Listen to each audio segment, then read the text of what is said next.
ગામમાં જો કોઈ દારૂ પીને ફરશે અને પકડાશે તો એને આપણે અહીંયા એક કોટડી બનાવવાનું નક્કી કર્યું છે.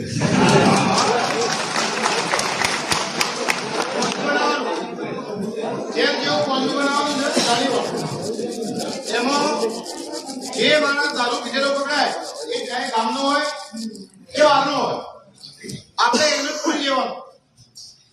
પૂર્યા પછી પોલીસને જાણ કરી અને પોલીસને સુપ્રત કરી દેવાનું. આવતી જતી પબ્લિક એને જોશે કે ભાઈ આ દારૂ લીધો છે એની સજા છે. બોલ આવું કરવું છે, બધા સમજશો? જો માત્ર પોલીસ ઉપર નિર્ભર રાખશું સ્પીડ નહીં પડે, એ તો હપ્તા લઈને પણ ચાલુ કરી દઈએ.